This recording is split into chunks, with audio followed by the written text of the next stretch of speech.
हैं और बीजेपी से कॉन्टेस्ट करने वाले एमपी के लोकसभा में जी। तो इस बात से लेकर के लोग यहाँ पे वो एक्सपोज हो चुके हैं बीजेपी। आप जो यहाँ के जनता है आप उनसे सड़क पे पूछेंगे, जिस तरह से ममता दी ने बाकायदा इनाम दिया सागरिका घोष जी को, जो कि कहती है पत्रकार हैं, निष्पक्ष पत्रकार हैं, जो सुबह शाम रात गालियां बकती रहती हैं, सुबह शाम रात गालियां बकती रहती हैं, बावजूद इसके कि वो पत्रकार हैं।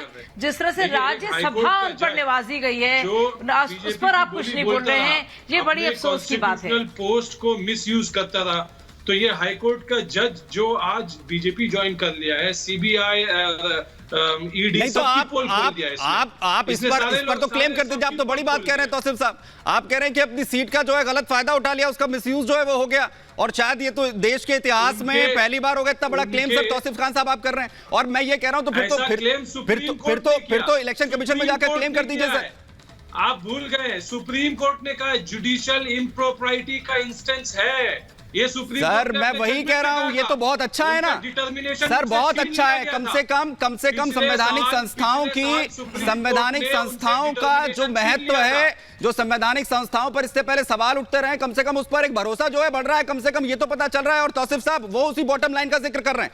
मैं बीजेपी के पास, मैं आपके पास आ रहा हूं शाहज़ेब आलमी जी, क्योंकि यही बॉटम लाइन इसका जिक्र हो रहा है। वो कह रहे हैं कि आपने अगर रेखा पात्रा को मौका दे दिया बचीराट सीट से, और जिन जज का जो है जिक्र कर दिया, पूर्व जज का यहां पर तौसीफ खान साहब ने, उन्हें मौका दे दिया, यही बॉटम लाइन है जिसे आपने छू दिया, उस नब्ज को जो है आपने जो है दबा दिया है। और वो तो ये कह रहे हैं कि जो संस्थाओं का गलत फायदा उठा रहे हैं, ये पहली बार नहीं, हालांकि बयान जी देखिए ये बॉटम लाइन नहीं, देखिए ये ऐसा।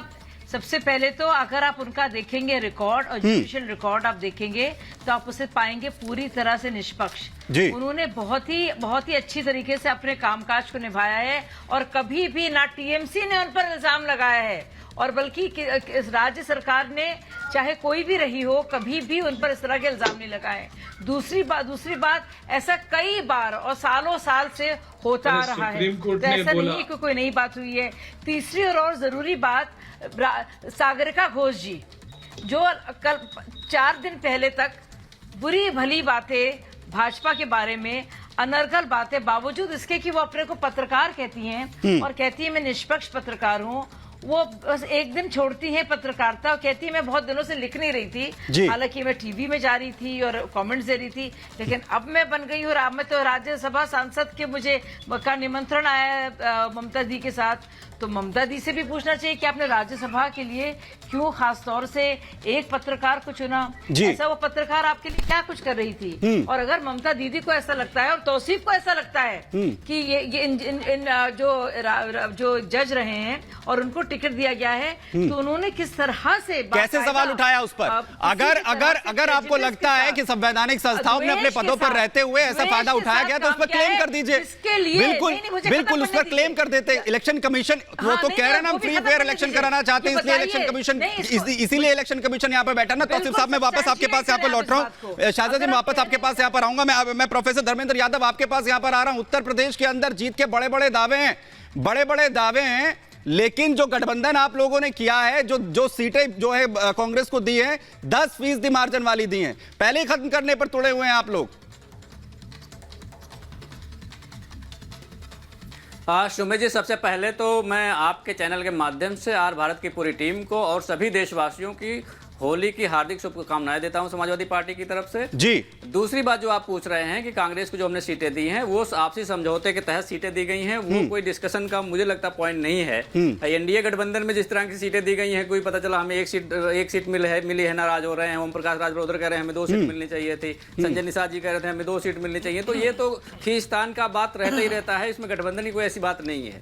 बात यह है कि आज होली है और होली के दिन मुझे लगता है कि भारत एक भावनाओं का देश है, और इस भावनाओं के देश में जो हमारे त्योहार हैं वो परंपराओं को बताते हैं, अपनी जिम्मेदारियों से अवगत कराते हैं, और समाज में जो कुछ चल रहा होता है उसको खत्म करने की जो हमारी बात है वो त्योहारों के माध्यम से आती है। तो आज इस देश में जो पॉलिटिकल कारपोरेट माफिया हैं वही एक तरह से होलिका है, उनका दहन करना है। तो आज इस देश का हर एक युवा, हर एक किसान, हर एक नौजवान ये संकल्प ले रहा है कि भारतीय जनता पार्टी ने जिस तरह से पॉलिटिकल कारपोरेट माफिया को पैदा करके इस देश को दीमक की तरह खाने का प्रयास कर रहे हैं, वो चाहे आप ऐसे समझिए कि जो इलेक्टोरल बॉन्ड के माध्यम से पैसे भारतीय जनता पार्टी के खाते में आए हैं, आप समझिए कि आज हम होली मना रहे हैं और भारत की भावनाओं के साथ खेल रहे हैं, और इस भावनाओं में आप नहीं, वो विपक्ष से भी यही पूछ रहे हैं, कंपनी वो इंडिया अलायंस के लोगों से भी यही पूछ रहे हैं कि वो भी मेरी बात आने वो भी बता दें। जी जी, मैं उसे भी इंक्लूड कर दीजिए सर। हाँ ठीक है, सुमित जी मेरी बात आने दीजिए, मैं इंक्लूड कर लूंगा, मेरी बात आने दीजिए, मेरी बात।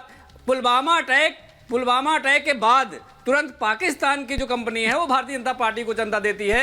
140 करोड़ रुपया चंदा देने वाली पार्टी को देखिए इस तरह के आरोप लगाना चैनल पे, मुझे लगता है बिना पुख्ता सबूत के लूट है। 2019 का इलेक्शन निकल गया, उसके बाद कई इलेक्शन निकल गए।